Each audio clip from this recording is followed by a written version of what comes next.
So hello everybody, welcome back to Mongabay's webinar series for journalists and anyone interested in learning more about big environmental topics in the news. Just as a reminder, you're going to be able to view this entire webinar on our YouTube channel, so be sure to find our channel there and click subscribe. Today's webinar is focused on data used for monitoring forests from Global Forest Watch and Planet, which Mongabay regularly uses. Data from these sources helps reporters quickly identify forest loss and aids in investigation into areas of concern. So this webinar here is meant to give you a high-level overview of these tools and how you can use them in your work, either for Mongabay or really any news outlet. After viewing today's webinar, if you have a story you would like to pitch to us, we encourage you to do so at mongabay.org. Head to our opportunities page, scroll down the page and click on tropical forests. So this discussion today will deviate slightly from what we've done in the past. Each panelist will be giving you a roughly 20-minute demonstration of their platform, their data sets, and tools. And there won't be any questions until the end of the webinar, where you'll have about 10 to 15 minutes to ask any questions that you have of our three presenters shown today. So that said, let's go ahead and introduce our panelists and what they'll be covering. Starting with Annika Berger. Annika is a research analyst with Global Forest Watch at the World Resources Institute. She supports efforts to develop new forest monitoring datasets for GFW's online platform, analyzes drivers of deforestation, and communicates research outputs to external audiences. She holds a master's degree in geographic information science from Clark University, where she developed a passion for conservation-related remote sensing and environmental research. Annika, thank you so much for joining. Feel free to say hi. Thanks for having me. And also joining us is Tara O'Shea. Tara is passionate about realigning natural and human systems to forge more sustainable models of economic development and has worked across the academic, nonprofit, finance, and technology sectors. As the Senior Director of Forests and Land Use at Planet, she oversees the company's strategy for leveraging its Earth observation and analytics technologies to improve global forest monitoring systems today and account for the value of forests in the global economy tomorrow. Tara, thanks so much for joining us. Yes, of course. Thank you, everyone, for joining, and to the Mongabay team for having us here. And last but not least, we have Willie Schubert. Willie is the Global Program Director for Mongabay. He leads its global nonprofit newsroom through the management of Mongabay's grant-funded journalism projects. He oversees Mongabay's Global English Bureau, as well as the organization's visual and investigative journalism programs. Throughout his career, he has advanced the use of map making to draw attention on the relationship between people and their environment in the world's most critical ecosystems. Willie, thank you so much for being here. Yeah, thanks for hosting, Mike, and welcome to everybody. Thank you all for joining. And I am your host and moderator, Mike DiGirolamo, Audience Engagement Associate for Mongabay.com. So just to reiterate, each panelist will have 20 minutes to present, and we're holding all questions until the final 15 minutes of the webinar. If you don't get a chance to have your question answered today, please don't worry, because we plan to hold follow-up webinars where we will dive deeper into the aforementioned tools and data journalism tools here today. So this won't be your only opportunity to engage with us. So don't forget that you'll also be able to view this webinar on demand on our YouTube channel. So let's go ahead and get started first with Global Forest Watch. I'm going to go ahead and turn it over to Annika Berger very soon, who is going to demonstrate how to navigate the Global Forest Watch platform and extract detailed information on forest change. Okay, thanks everybody. Hi all, my name is Annika Berger and I'm a research analyst for Global Forest Watch. I'm going to talk a bit about how journalists can use Global Forest Watch for reporting and share some examples of users that have incorporated GFW data in their storytelling. To share some background, Global Forest Watch, housed at the World Resources Institute, is a fully interactive and publicly available online forest monitoring data platform. Our work is built around the idea that our data and tools inform and empower our audience of journalists, government officials, civil society organizations, communities, researchers, and many others to use this information to enact policies for sustainable forest management, be held accountable to global commitments, improve supply chains, and support forest defenders, ultimately leading to better outcomes for forests. In short, we offer the latest data and cutting-edge technology to empower people everywhere to better protect forests. Our data is sourced from satellite imagery combined with contextual data sets for the whole world, and our goal is for Global Forest Watch to be current, reliable, and easy to use. We believe that transparency and accessibility to data are key for better forest monitoring. One of the things we like to emphasize is that Global Forest Watch is a global and growing partnership. Our partners range from corporations as we help companies reduce deforestation in commodity supply chains to storytelling partnerships like the one we have with Mongabay. Journalists are also our partners. You'll all ensure that we share our data and research with a global audience. GFW works closely with the media to provide them access to trustworthy data and expert analysis. For example, every year we release the global tree cover loss data for the previous year. Prior to the launch, we worked with over 50 journalists and reporters to share the story behind the data. And since the launch 1 month ago, we've been featured in outlets over 1,400 times. So let's dive into 2 examples of publications we work with. GFW works with both global and local reporting groups to equip them with GFW data that they can use in their content.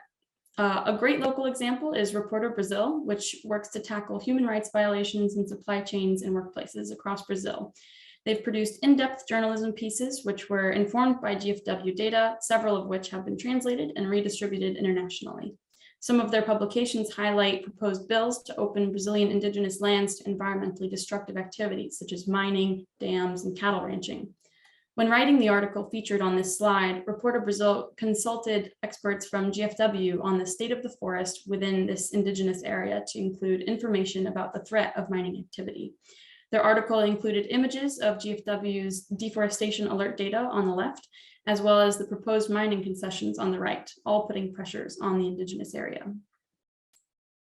For a more global example, the Washington Post wrote a piece about GFW's analysis of the 2021 tree cover loss data, which was featured on their homepage on the day of our data launch. They used GFW data to show how fires accounted for more than 1/3 of the world's tree cover losses last year, the largest share on record. Preparation for pieces like these is a little different since the annual tree cover loss data are under embargo before the release. So a couple weeks before the launch, we hold a press call and share an embargoed folder with the data. This allows journalists to prepare the story in advance, talk with our experts, and create original graphics explaining the data, such as the country trends and images shown on this slide. There are 2 main ways that journalists use Global Forest Watch. The first way is to generate story ideas by using our data. And the second way, which is more common, is to access GFW data for an ongoing story. I'll give a brief overview and demonstration of some of the main features on GFW that can serve these goals. So when journalists use GFW to generate story ideas, they often use our near real-time data on forest change to investigate what is causing the most recent forest loss.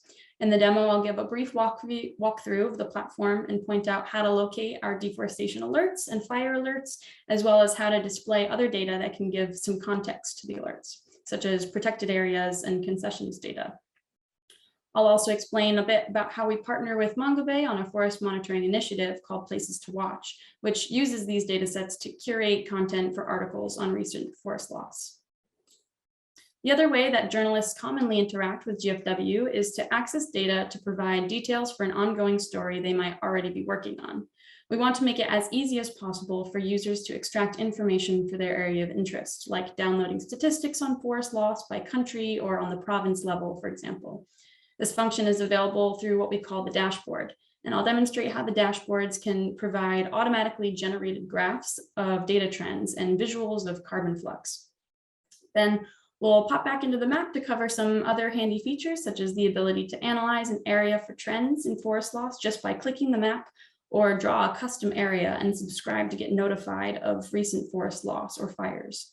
And then lastly, I'll show you where you can find the Global Forest Review, which is the go-to communications resource generated by experts who extract insights from analysis of our annual tree cover loss data and give metrics like the top 10 lists of countries who lost the most forest in the last year, for example. So I'm now going to share a pre-recorded demo where I'll walk you through how to use GFW. So here we are on the Global Forest Watch homepage, and I'll start the demo on the map by clicking the tab at the top of the screen. Oops, I paused it by accident. Brings us to the map. So here we are on the Global Forest Watch homepage, and I'll start the demo on the map by clicking the tab at the top of the screen. This brings us to the map view with some default datasets turned on. If you want to learn more about a given dataset, you can click the information button in the legend. In this first part of the demo, I'll highlight where to access the deforestation alerts. So I'm going to turn off these layers and open the Forest Change tab. Right at the top, we have a layer called Integrated Deforestation Alerts. In brief, there are multiple different satellites that detect change in forests on a weekly basis. So we've combined several different sources of alerts into a single layer. But how do we prioritize these alerts? We can turn on some contextual data sets from our land use data tab, like protected areas. And once those are on, we can reorder the layers and adjust the opacity to investigate alerts that fall within national parks, which might make for an interesting story about potentially illegal deforestation.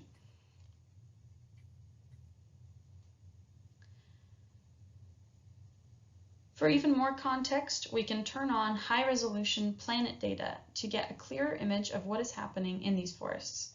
This feature is super helpful for interpreting the causes of deforestation alerts. Something important to note, not all alerts are deforestation. The satellites just detect change in the forest, whether it's natural causes like insect outbreaks or hurricane damage, as well as human-caused change, such as forest clearing to convert land to pastures or make way for a logging road. So I mentioned the initiative Places to Watch, which is a partnership between Mongabay and Global Forest Watch, where our deforestation alerts are used to identify potential stories for Mongabay's Forest Tracker series. So users who are exploring the site can learn more about the story behind the pixels. Some other contextual data sets that we use to inform Places to Watch include mining and logging concessions in the Land Use tab, which demonstrate how much of the land is subject to extractive activity. And so stories come together as we overlay other data, such as indigenous and community lands. You can see how many alerts may be surrounding and constricting these areas, and this is the kind of information that we send to Mongabay to power stories driven by data. One other data set I'll mention that helps inform stories is the fire alerts, which I'll now show alongside another Place to Watch. The near real-time fire alerts data can also be found in the Forest Change tab under the Fire section. Just to demonstrate how this story was driven by data, I'll adjust the time period of the fire data to the month when we detected this location. We detected forest change in this national park and then sent some info to Mongabay, who further researched and built out the story to spread awareness.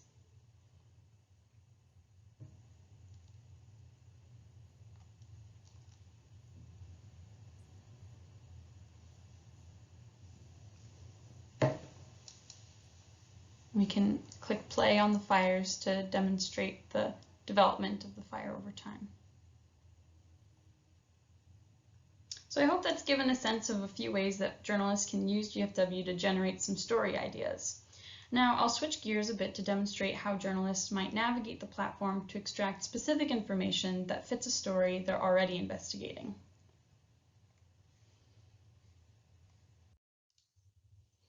So at the top of the page, next to Map, is a tab for the dashboard.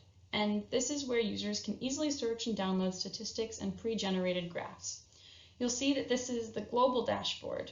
So this includes stats on global forest loss for the last 20 years.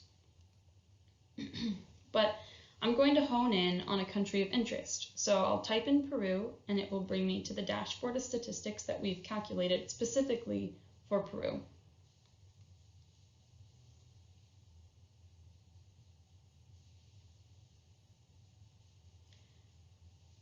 So now the graphs have adjusted automatically to depict primary forest loss within the country, for example.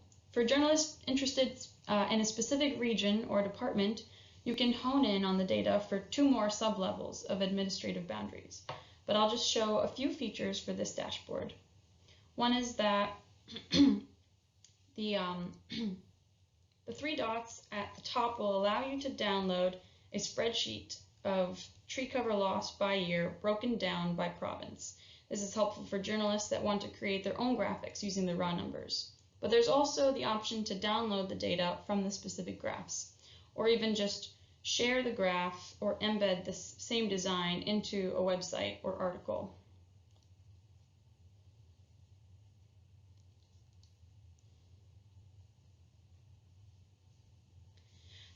The dashboards can provide focused data pages for forest change, which include additional widgets such as this one comparing the amount of tree cover loss within one department to others. The fires dashboard takes the fire alerts and other fire-related data to provide graphs of the fire frequency in the region and includes useful features to compare data to another year on record.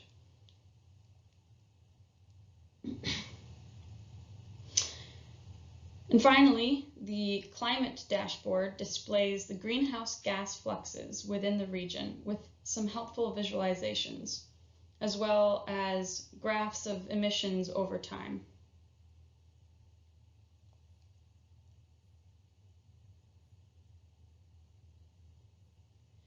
So now I'm going to pop back into the map to demonstrate a few other features that help when investigating a region for a story. Pretty much everything we saw on the dashboard can also be done by clicking on the map and doing on-the-fly analysis.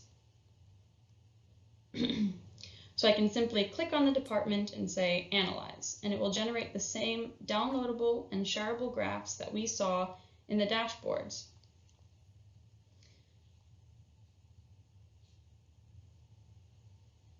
Now, say I want to monitor the expansion of a particular mining area. I can zoom in to an area that I'd like to be notified about if there's any forest loss detected.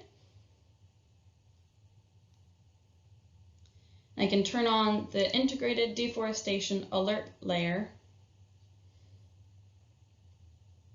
and find an area that I want to monitor for potential future expansion. Click on the Analysis tab in the legend, select that I want to draw my own shape, and start drawing by clicking around the area and closing the polygon.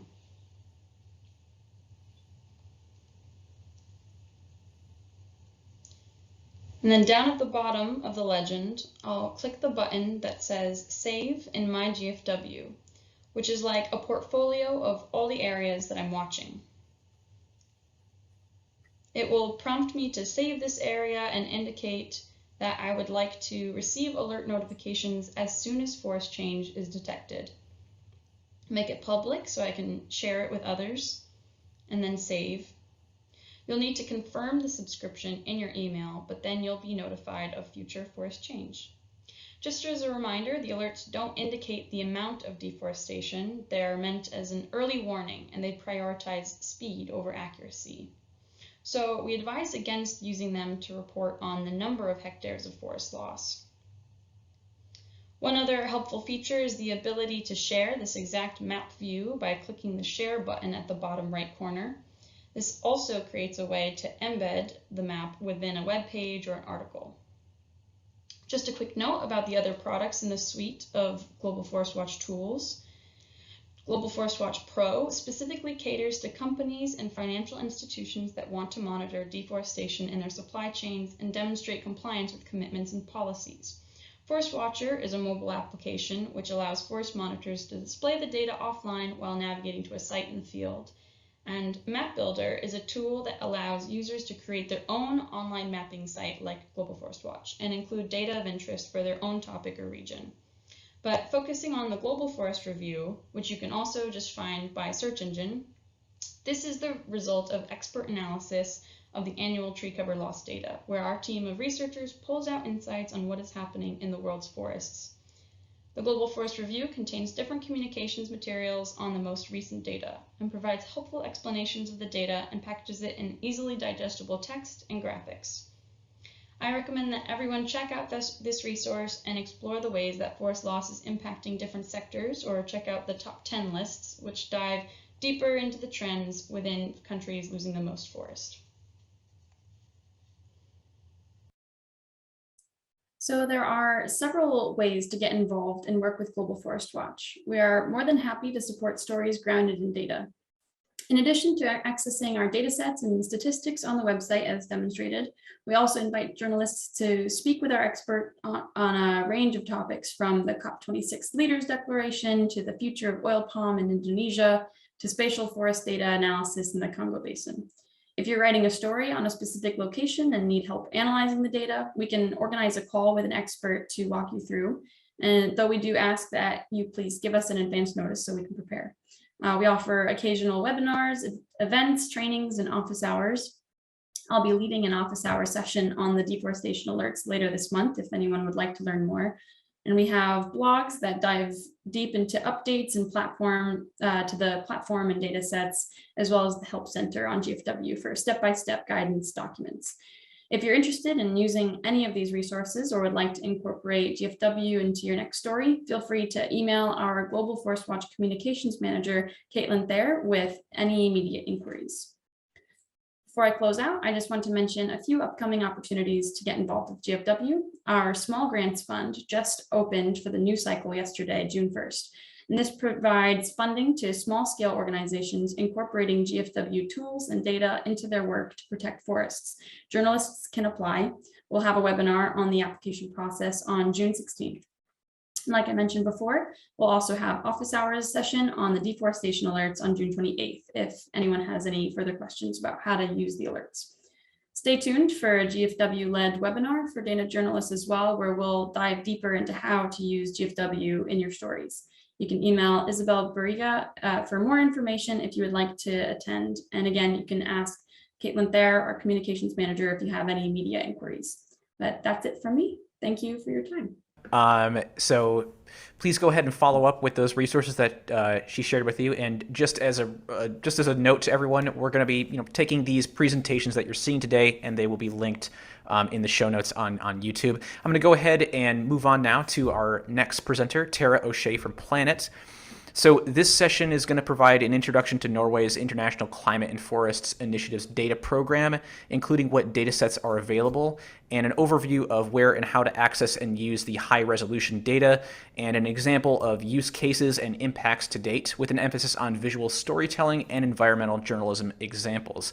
So I'm going to give it over to Tara now. So Tara, you have the floor.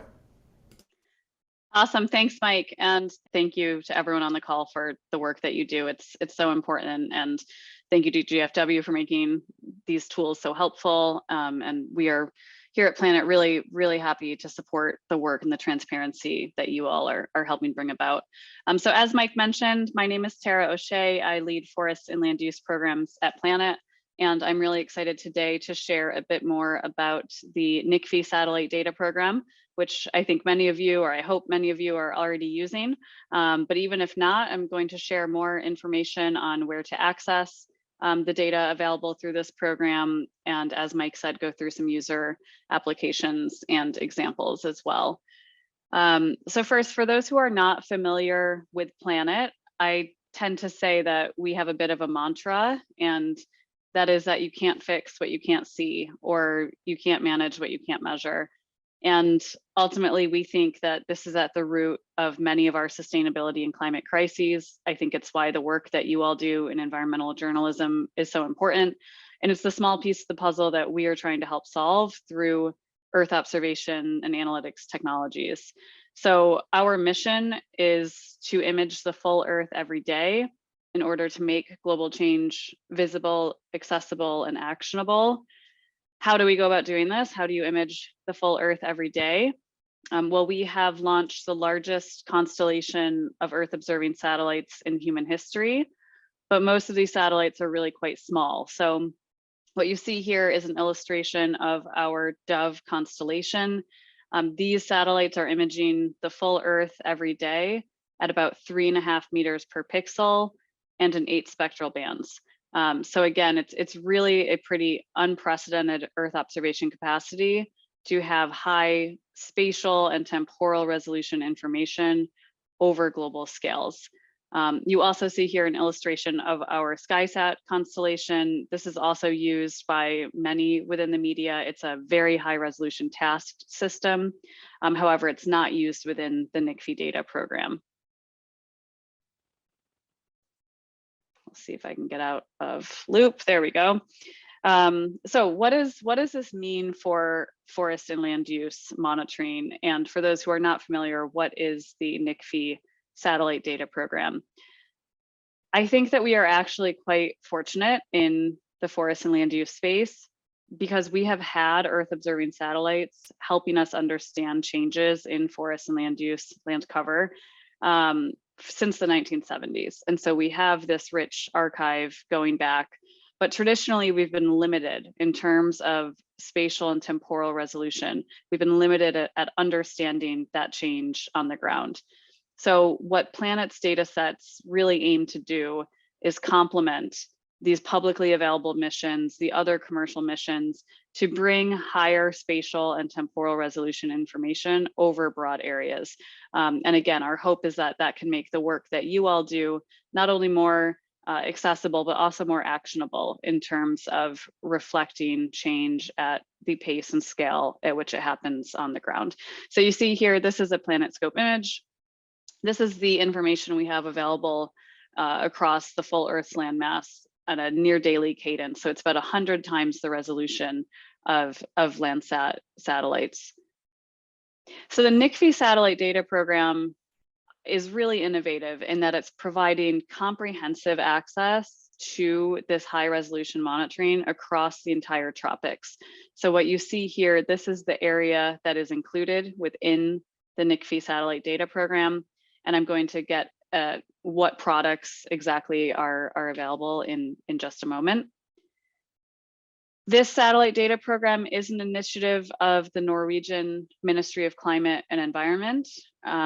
It is led by our partner Kongsberg Satellite Services, or KSAT, who in partnership with us at Planet and Airbus is providing the comprehensive access to this high resolution monitoring in the tropics.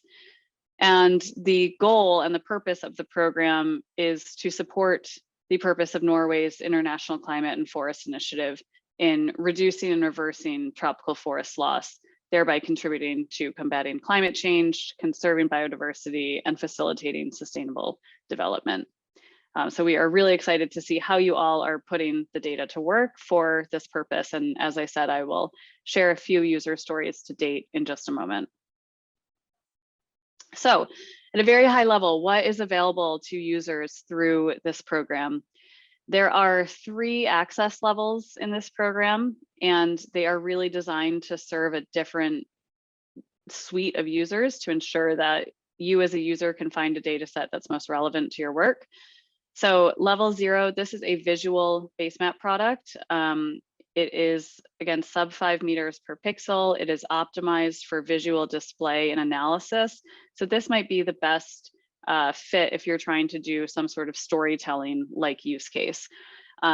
This data is distributed through a number of our purpose allies, one of whom you just heard from, Global Forest Watch. So as you saw from Annika's presentation, if you go to Global Forest Watch, you can select the planet imagery layer, and there you will find these visual base maps. And you see here a few of the other purpose allies where you can access these visual tools as well. The level 2 is a 4-band analysis ready base map. So this is optimized for analyses for more technically savvy users who want to power models or run change detection on this high resolution data. And this is available under a CCNC license in support of that NICFI purpose. So this allows you to download, stream, make derivative products. That's all within the level 1, I'm sorry. Level 2, this is scenes level data, and this is available only to select partners that are named by the Norwegian ministry. They do run RFPs for this access. These partners have access to Airbus archive dating back to 2002, as well as Planet's daily monitoring scenes. In terms of time periods, what time periods this data program covers, there are 2 time periods. One is an archive term and one is a monitoring term. The archive offers twice per year coverage of that full tropical belt and begins in December 2015 through August 2020. The monitoring term begins in September 2020, and it offers a monthly refresh of that full tropical area. This is running through September 2023 with the possibility for extension through 2024. So where to access and learn more? Again, I think many of you may already be using this data, but just as a refresher on where to learn more, what are the tools available to you? So first and foremost, where to access? You can go to planet.com/NICFI. sign up to the program. You can also access the help desk, learn more from other users. If you need any sort of support resources, I recommend that you start here. And then we also have a number of technical resources available to users that are putting this data to work. So if you visit the Planet Developer Center, you'll find a full NICFI support center. We also recently launched a NICFI course within Planet University. So I'd also recommend you check that out. And if you still have questions, feel free to email our service desk. We are always available to respond to users. I did just want to note too, especially given how many of you are focused on storytelling and journalism. We love when users in the program share what they're up to. So please, do feel free to share, make sure to cite us so we can find it and highlight the work that you're doing and learn from the work that you're doing in events and other forums like these. You will also soon see from us, and I think actually if you're registered to the program, you should have already received an email, but we are posting a social media playbook to help users better share and find each other's content in social media. And we are also soon launching a community forum where you all can interact with each other more readily. So a quick overview of some of the tools that are available to you to interpret and visualize and use this data. Everything, once you sign up for the program, you have a Planet account and you can access these base maps through our platform, Planet Explorer or Base Maps Viewer. You can see here, this has all sorts of really intuitive ways to scroll through and look at the data in time. You can clip to your area of interest, get alerts when there's new published imagery there. I highly recommend that you check out this native platform tool. And then we also offer a suite of integrations so that you can bring this data directly into wherever you prefer to interpret or analyze your imagery. The goal is really to meet you where your processes and decision-making is done today. So Planet has integrations across Esri, QGIS, Google Earth Engine. And again, don't forget, I mentioned all of those purpose allies and other platform partners that are supporting this program, like Global Forest Watch. So some of the more popular integrations that we see, for those that are used to analyzing geospatial imagery in ArcGIS Pro, Planet has a direct integration there so that you can access, search, and download your Planet imagery. You just have to link your API key through this ArcGIS Pro integration. And we have the exact same functionality available within QGIS. This is actually probably the most popular integration that we see with NICFI users. So there are a lot of functions available to you within QGIS. If you have any questions on this, again, that developers.planet.com link has everything that you need in terms of tutorials, and you can always email us or reach out with more questions. I also wanted to highlight, I saw that Marina said hello in the chat. I wanted to highlight some tools and functionalities from our friends over at Mapbox, who through their education labs team, they have developed specific tools for NICFI users to create visual storytelling tools or resources from this high resolution tropical monitoring program. I think this is probably one of the best resources available if you're trying to tell stories from this data. The education labs at Mapbox, all of the work that Global Forest Watch is doing, there are lots of kind of ready-made templates for you to play with. And I just wanted to highlight this one in particular because it allows you to bring in the different monthly mosaics from the tropics into this kind of storytelling layer. So if you are looking to publish a blog or you want to highlight a change that you're seeing in this data in a region that's relevant to you, you can find that functionality through here and through this link. Lastly, for more technical users or users that are interested in empowering analyses, we have a hosted integration through the support of the Google Earth Engine team.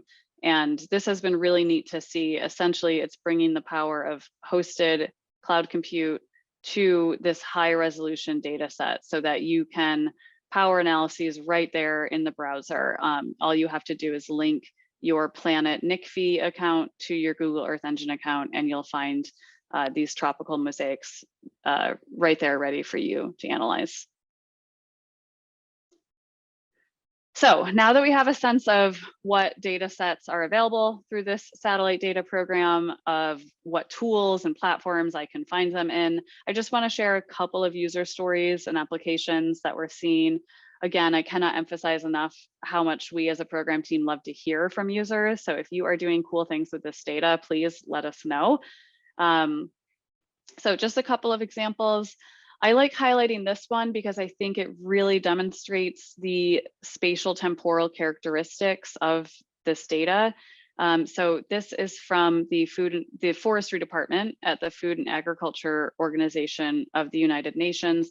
And this illustration, I think, really demonstrates how they're leveraging this NICFI planet data as a way to zoom in on what were previously lower resolution monitoring systems. So it's really an unprecedented opportunity to improve the resolution in both space and time over your area of interest. And please, we love when users use this data layer interoperably with some of these other deforestation monitoring tools and missions. So this was a cool example to show.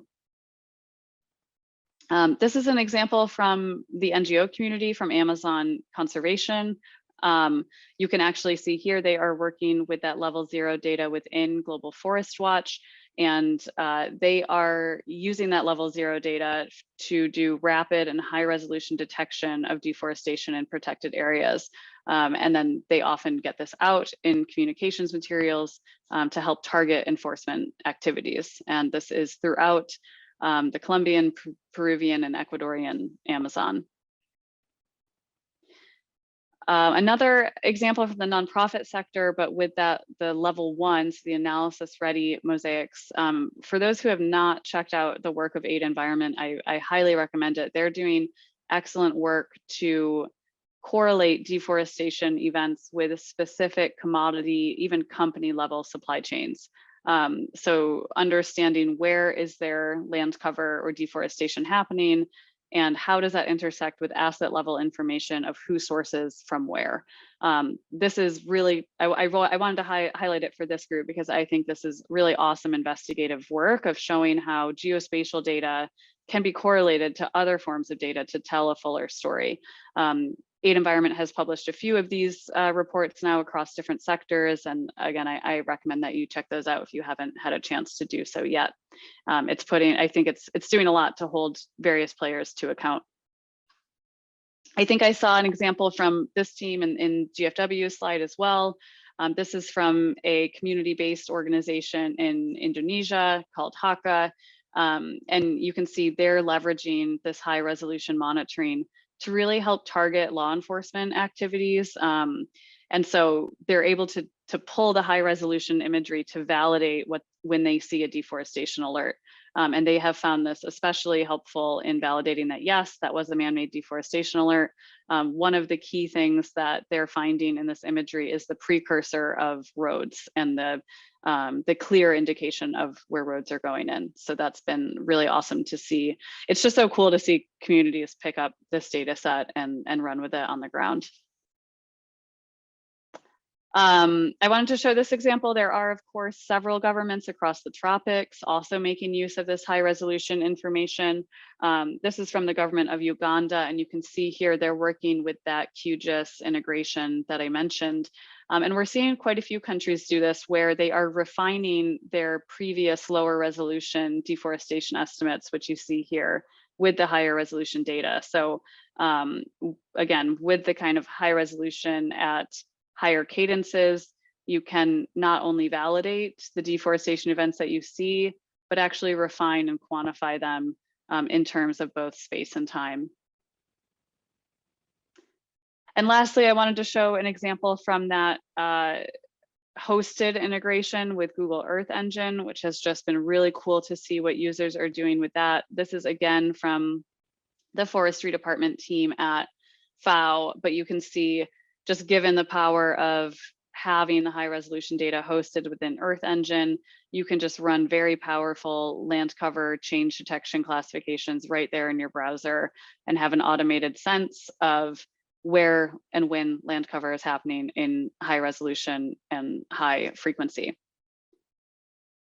And so with that, please, if you haven't already signed up, please do. If you have, please let us know what you're up to. And I'm looking forward to the Q&A. All right, thanks so much, Tara. So we're going to go ahead and move on to our last presenter, and that is going to be Willie Schubert. And he's going to be sharing some of the visualization tools that Mongabay has developed in partnership with Visuality to make it easier for journalists to utilize the environmental data in their reporting. Specifically, he's going to demonstrate the mapping tool that we created to support our ongoing coverage of tropical deforestation using satellite data provided by Global Forest Watch and Planet. So without further ado, take it away, Willie. Thanks, Mike. So I think you should be seeing this. So that's right, great introduction. So today what we'll be doing is showing the mapping tools that we've developed for what we call our forest trackers. And that's the name of the series of stories that we've been producing based on the Places to Watch process that Annika briefly touched on earlier. And so where I think the two presentations that we just heard show the ability to explore, the forest cover around the world, to analyze this information, and to ultimately to generate intelligence off of that.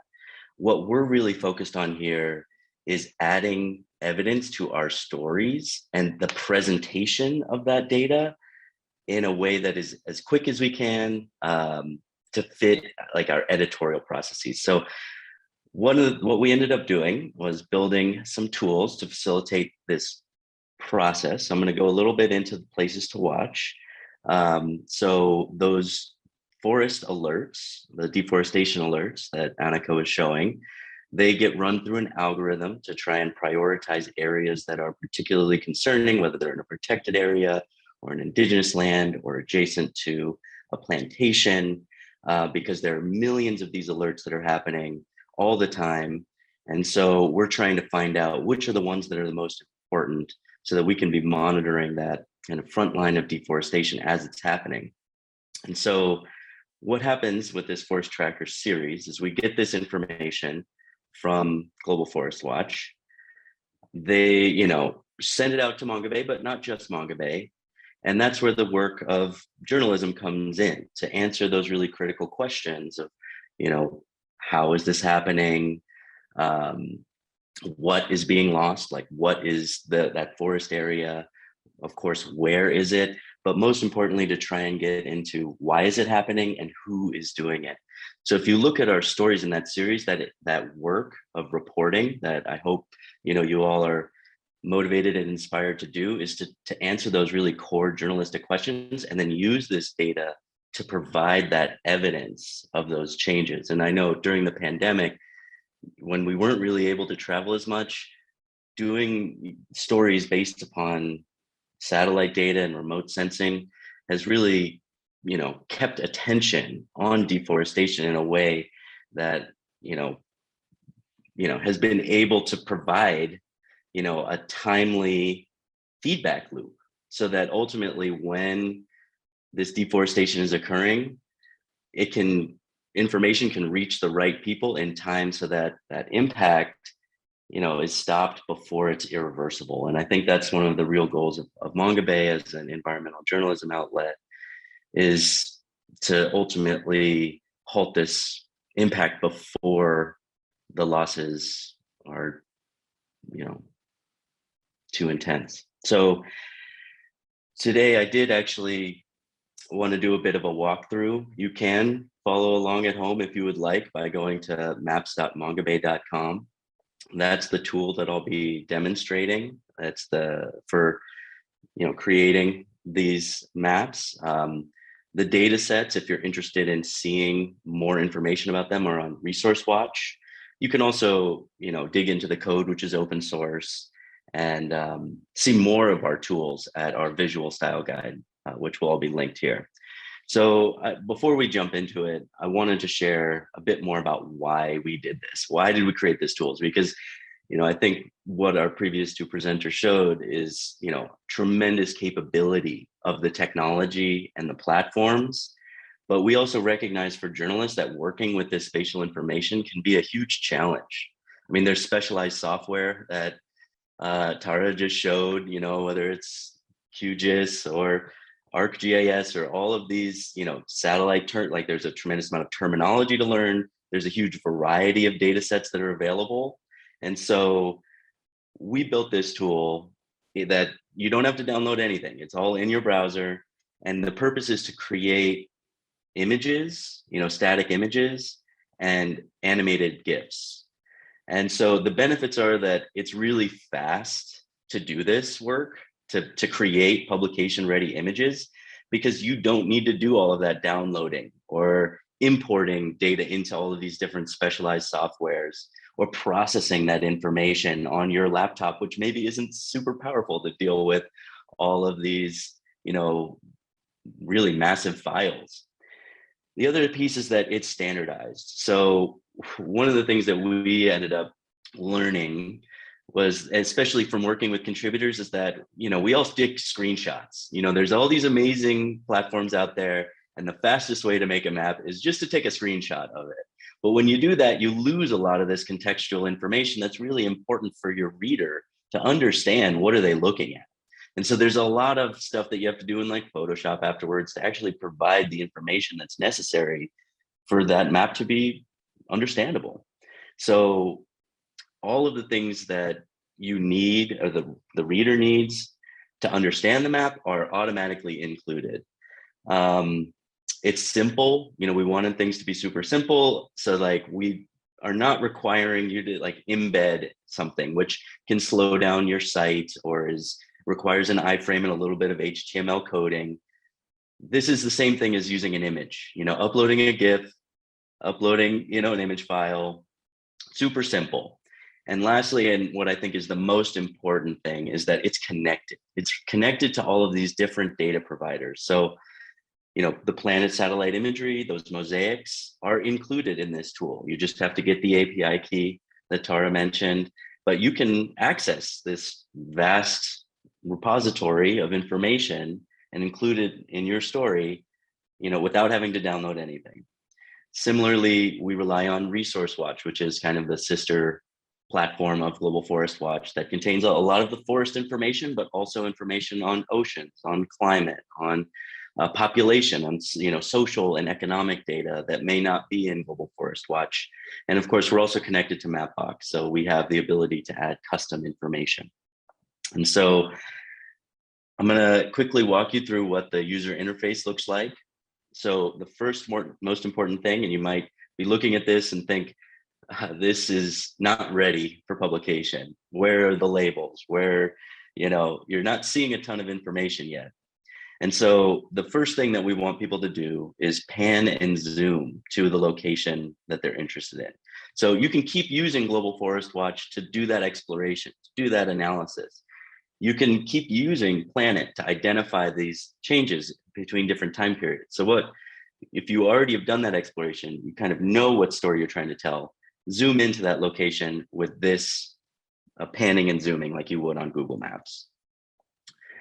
On the left side of the screen, you'll see the access to a curated set of layers that we use over and over again. So that's our, protected areas. We also have like a biodiversity intactness. We have, where are the tree plantations, where are the palm oil plantations, where are all the cattle density? These are things that are often reported on by Mongabay that are drivers of deforestation. So we're kind of using those data sets all the time. So there's a kind of curated list of environmental data that you can just click a checkbox, and then it'll show up just like in Global Forest Watch, how you had that legend where you could kind of drag and drop and change the order of layers that Annika was showing earlier. It's the same functionality. So every time you add a new layer, a new data layer on the left, it'll show up in the legend and you can order them. And so, for this specific demo, I'd like to zoom into Indonesia because we do a tremendous amount of reporting on Indonesia. That was where our first bureau got started, Mongabay, Indonesia. And so here we're going to zoom in to this location. We're going to start by adding some of these layers. So We're going to start with tree cover and the tree cover loss. And so this is a data set that has a time series, and you'll see how we'll use that a little bit later. But that's, that play button and the slider says that, you can control the time period of this. Okay, so another thing that we're always reporting on is palm oil concessions. So, let's add a story. We want to see how that deforestation is, its relationship to oil palm. So just zooming in on that legend, you can switch layers on and off. You can change the opacity so that you can see things more clearly. Just like that example that Annika was showing, we tried to, have a lot of parity in the features. So after we've done that, now it's time for what we call the contextual layers. And these are our labels. These are the administrative boundaries. And now this is starting to look a little bit more like a map that is publication ready, because we're adding piece by piece, to make something that can help tell a story, help provide some context, help provide some evidence to the narrative that's in your journalism. And so, yeah, we also have an inset map up at the option there. And so, once you've kind of pulled all this information together, there's a button for export down in the bottom left. I think I can turn on a little laser pointer, down here. This export button opens up a few different layout options. And so, if you just click download, great success, you've made a map. And I think you could probably do this in 5 minutes or less. If you know what you want, you have all of this different information and you've got a nice legend, you've got a scale bar, you've got all the sources, and, you still do have the ability to configure this layout option. So automatically, we have a ratio of 3:2, but you can change that to whatever size that your publication is working with. We also have these different layout options that allow for comparisons between space and time.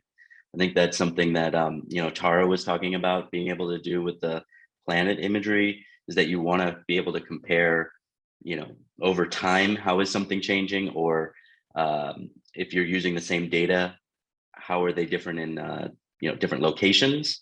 So one of the things that's been happening in Indonesia is that deforestation in areas that have long been kind of planted for palm oil, deforestation is slowing in these areas, but it's increasing in a new frontier in eastern Indonesia, in Indonesian Papua. So you may want to show a difference over a specific time period and present those spatial comparison in one image. And then just click download, and you've doubled the map. You've got 2 maps now. The other one is with that time comparison, and one of the features that I think saves the most time for journalists is making an animated GIF. So we have this 20 years of tree cover loss data. Being able to show that persistent march and change in the pattern of deforestation over time is really visually powerful and conveys a huge amount of information very quickly to a reader. So, we've added this functionality. It's this little play button in the layout. So you can say, all right, I want to animate the tree cover loss. I want to do it between certain dates. And I want the data, this aggregate over time means that I want every year to just add more data instead of just showing 1 year, this is what it looks like, the next year, this is what it looks like. It keeps adding the data on top of each other. So it's cumulative, it's aggregated over time. And so, you can just click export. This typically takes 2 to 3 minutes to download. But, if you've ever tried to make an animated GIF of forest cover change, it can take hours. There's a tremendous amount of processing to do that. So, you can do this in a few minutes. So here we're looking at in Papua, Indonesian Papua, a palm oil concession, and the areas that's outside that concession expanding really dramatically and quite quickly, starting in about 2009. So I have a couple of, I know we're almost at the time for questions, so I have a speed round prepared. I know that there's a lot of configuration, like there's a lot of options. Like that's one of the huge issues with all of these data platforms is how many options there are. So we have created some preset styles. One is the tree cover loss one. Another one that I'll show is the infrastructure one, which shows, population and urban extent. We also have a conservation layer. So you can, I think here's this map preset where it says that you can access it, and you can just quickly get, access to that panel, and it'll preload all of these different combinations. So, here's an example with that infrastructure layer, urban built up areas and population, and you can quickly download that. The other kind of bonus round, satellite imagery, there's, we have access to the planet data, but we also have access to the Sentinel data sets and Landsat data. There's a contextual layer called recent satellite imagery, where you can select the dates that you want imagery from.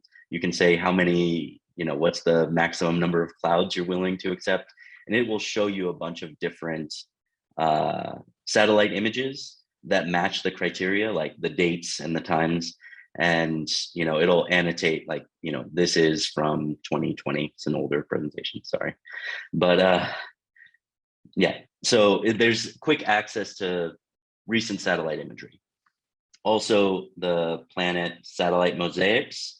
If you choose that as a base map option, it'll ask you for an API key. You can click on this little website button. It'll take you to the links that Tara was shared earlier to create an account to get your key. And then you can use the planet imagery here. Here's what that ends up looking like. I think we're looking at Peru right now, the border between Peru and Brazil. And so, we do work with journalists in a lot of different languages. So you may want to publish something that's not English. So because this is a browser-based tool, you can right click and translate the page. Here we're translating into Spanish. So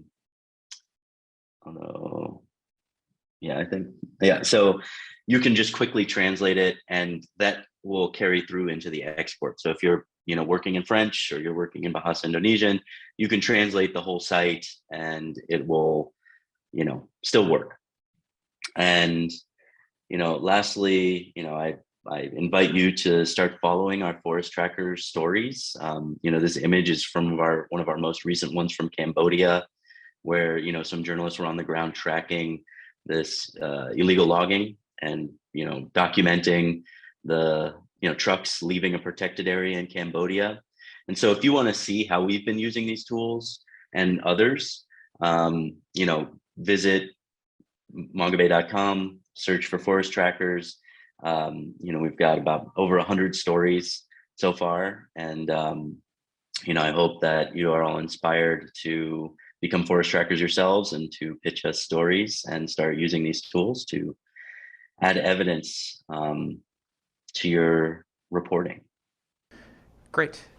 Okay. So I know that there's going to be quite a few questions here, and I'm going to get to as many of them as I can. I just want to let you all know that we do have a hard stop in about 15 minutes, just so everyone can get out of here on time.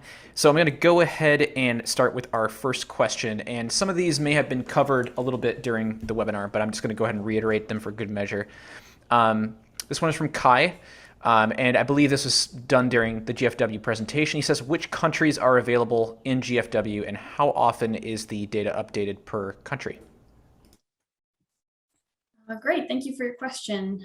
Yes, so depending on the data set, we have data globally. So the tree cover loss data covers the whole world, and the deforestation alerts are available in the tropics. If you want to check if another, if an alert system is available in your region of interest, you can go to the integrated deforestation alert layer on GFW and click the information button, or click the drop down and toggle on geographic coverage, and it will show you where the alerts are available. Great, thanks so much, Annika. And a question from Mustafa. He also asked how often the data is updated, but also who are the data providers? Great, yes. So the deforestation alerts are updated differently based on which system they're sourced from. So we have 3 alert systems on GFW that we've integrated into a single layer. 2 of them come from the University of Maryland's GLAD lab. They also produce the annual tree cover loss data. And those alerts update every 5 days, and between every 5 days and every 8 days. And then the radar-based RAD alerts, which detect deforestation, detect forest change through cloud cover, those are sourced from a University of Wageningen based out of the Netherlands. And those alerts update every 6 to 12 days on the same location on the ground. But the combination of all these different alert systems into a single layer allows us to get new alerts updated on the platform about every 3 days. So we get the quickest look by combining them all together. So you can always go and check the information button on each layer to find out the exact source. Someone commented saying that the GFW alerts were not functioning for a lot of Central America because they believe that there was a satellite change or integration, and they're asking if you can give an update on the status of that. Sure, yes. There have been a couple disruptions with the alerts recently. One is the Landsat satellite recently just did a big reprocessing of its data. And so our data provider had to sort of overhaul the methodology for the GLAD alerts. And so they've been offline as they update the methodology to accommodate the new data type.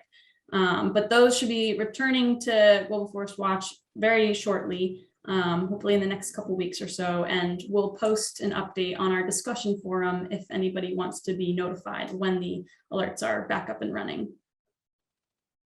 Great, thanks, Annika. This is a pretty good question that kind of elaborates on data sources. This is from Bernardo, and he says, as a journalist based in Brazil, where deforestation data is contested by our negationist president, I would like to know a little bit more about the sources of the data used in the tools being presented. Where does it come from? I guess this is a question for everybody here. Okay, yeah, I guess like I mentioned before, you can check the sources of individual data sets like the concessions data or any data layers that we have by clicking the information button. So I hope that answers it for the GFW side. Yeah, and I would just build on what Annika said. So there are, these multiple alert systems that are done by multiple different universities and researchers and institutions. There are, several NGOs as well, such as Global Forest Watch and Map Biomass and others. Ultimately, the data source that many of these researchers are working with are different satellite constellations.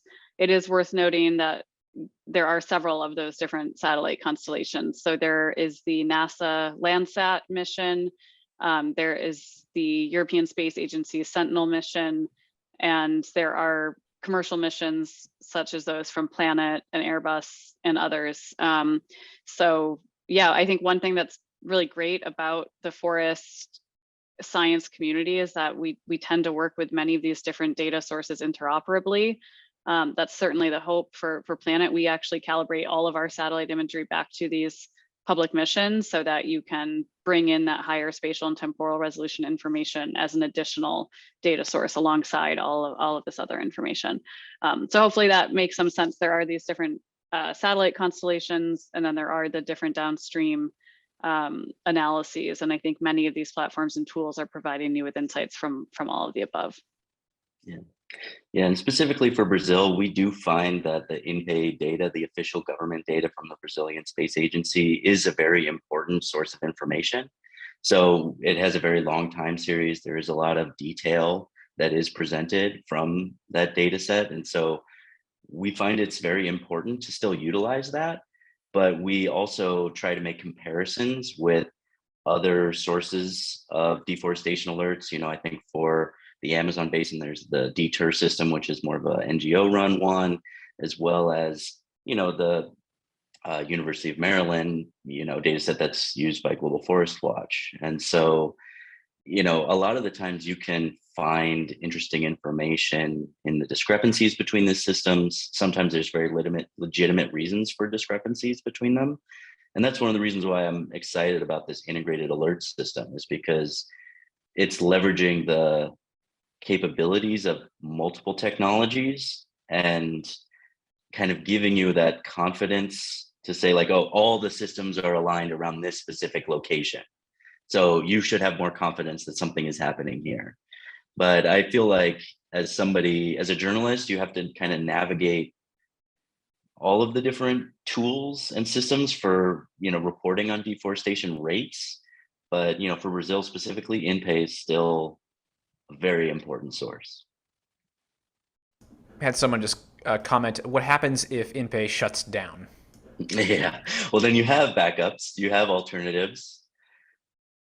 There are other sources that exist, if that source goes offline, which would be a very dramatic thing to happen. But there are alternatives that have been developed by civil society, by academia, by, having publicly accessible satellite imagery for, 40 years. Good to know. We're going to go ahead and move on to the next question here. This is for Annika regarding the integrated deforestation alerts. Is it possible to download for a given location, such as a municipality in a country in South America, a history of deforestation alerts from the data sources separately, for example, only from the LANDAT component or only from the Sentinel-2 component? Or is it only possible to download a history of the integrated product? Thanks for your question. Yes, you can download alerts from the individual systems from either directly the data providers alert websites, or you should be able to download the coordinates for the individual systems as well as the integrated layer on GFW. But just note that there is a limit on the number of pixels that can be downloaded from GFW if you do the coordinates as a spreadsheet. But feel free to get in touch with me if you have any specific technical questions on how to work with the alerts.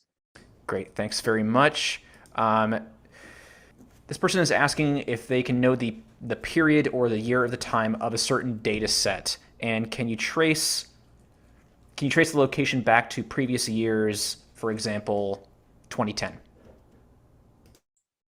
Okay, I'm guessing that one's for me. For the tree cover loss data, that goes back to 2001. We have, I think somebody else asked a question about how far back the data go. And so we have tree cover as of 2000, and then annual tree cover loss since 2000. So nothing prior to that time period, I'm afraid. Great, thanks very much. Got a couple more questions here. And again, some of these have already sort of been answered. This is a kind of a two-parter here. What are the data sources? How do you collect them? Do you send FOI requests or use only publicly available data from government agencies and research publications, or land use cover census? It would be great to know some of those details. And go ahead and take that one first. For Global Forest Watch, we mainly use publicly available data, though there are some data sets that we have an agreement that I think, for example, with certain protected areas, they may not be publicly available, but can be accessed through GFW, or they can't be downloaded, but they can be visualized on GFW. But I would investigate in the information metadata for any data sets in particular that you're interested in learning about. Yeah, and just to jump in from the planet side, I showed, so we own and operate hundreds of small satellites in space, but on the timestamp, so you can select the month of those mosaics, but then in the individual quad of the mosaic within the metadata, as Annika was saying, you can actually see the date of the capture and which satellite captured it. So there's lots of traceability, but again, I think as we already covered, many of the insight layers that you're seeing in many of these platforms come from lots of different satellites that are operated by lots of different operators, and the downstream analyses are done by several research institutions. And I guess just the only point that I would mention on this is that, I did mention resourcewatch.org as a place to check the metadata, and that is really important when you're doing data journalism, is to check the metadata, because those answers will be there. Including what are the limitations or some of the assumptions that are, involved in the creation of that information. So, I think that's a really important kind of thing to do before you hit the publish button, is make sure that you check the metadata of the data sets you're using. Great, thanks everybody. And the second part of this question, which we have actually sort of already touched upon the answer to this, but we should just go ahead and reiterate: how far back in date can we go to see the forest tree cover loss? I know that Annika was mentioning GFW's date. Is going back to the 1970s possible? That would show forest cover change, thanks not just only deforestation, but also climate change. It would be also interesting to go back to at least 1991 when globalization started, and whether/how it changed tree cover loss, for instance. Yes, from the Global Forest Watch side, our tree cover loss data goes back to 2001. And so we have tree cover extent for the year 2000 and 2010. And that's our earliest tree cover extent data.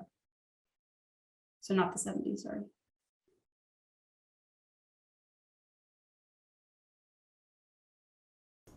Great. Okay, we're going to move on to I believe this will be the last question here. This one is from Hannah Fernandez. She said, "Good morning, Willie. My name is Hannah Fernandez, Philippine correspondent for Eco Business, which is a Singapore-based media organization reporting on sustainability.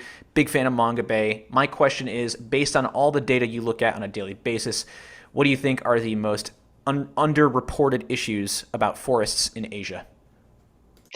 Yeah, that's a very big question, Hannah, but thank you for answering it. And I think we've talked a lot about the drivers of deforestation on this conversation, and I do feel like if there's one big overarching underreported issue that I think is critical to answer, it's who's benefiting from deforestation. And I think you'll see a lot of our investigative reporting is really focused on trying to answer some of those questions, like who are the beneficial owners of some of these companies, how are this land changing hands, and what are the impacts on local communities. And so I feel like that is really one of the key things. But on the other side of it, we haven't mentioned the other part of Global Forest Watch is this data set called tree cover gain. And that is something that is also being tracked and does happen. Forests do recover, they do come back. They don't always come back in the way they would as a primary forest, like they can't. But there's a huge push to spur reforestation initiatives around the world, to especially I know in a country like the Philippines that has had a history of forest loss and does not have much primary forest remaining, and still does have pressures from plantation agriculture and extractive industries and all kinds of pressures. But there is a massive need around the world to have reforestation. And so there's a lot of investment going into this, but it's not a silver bullet. And so I feel like there's a lot of underreporting about the nuances of reforestation and how to get it right, because we've seen examples where large scale tree plantations are counted as, restored forests, where they do not provide the same ecosystem services. And so we have a tool called the Reforestation app, which is actually going to be kind of relaunched next week. That'll help people identify projects that like reforestation projects and how transparent they are. So I feel like there's a whole underreported aspect of forest issues about initiatives to bring the forest back. And I feel like that's a really critical, underreported subject. All right. Well, that is pretty much all the time we have today. So I just want to say on behalf of Mongabay, thank you all so much for joining us, panelists, for joining us to share these valuable tools with our readers and our audience. And I want to give a thank you to our audience here for joining as well. You know, we also really greatly value your feedback on these live events that we're producing and how they're informing the work that you're doing. So after this webinar is done, you'll be asked to fill out an optional survey. It would mean a lot to us if you have any time to go ahead and fill that out and let us know what you thought. So we can keep improving these webinars for you. And another reminder, if you want to reference this webinar, it's going to be published to our YouTube channel, so please make sure to follow us there and subscribe. We'll also be publishing a link on our blog at mongabay.org. And again, if you have any ideas that you'd like to pitch to us, you can do so at our opportunities page at mongabay.org. Scroll down to the bottom of the page and click on Tropical Forests. While you're there, go ahead and sign up for our occasional email newsletter, which will share with you new paid reporting opportunities as well as job openings. So please do follow us for future discussions, including our upcoming oceans and fisheries webinar, as well as illegal wildlife trafficking. You can get updates about all of these via our accounts on social media, such as Twitter and LinkedIn, where we will be posting announcements and updates in advance of each of these. So thank you so much for joining us, everybody, and we hopefully will see you on the next one.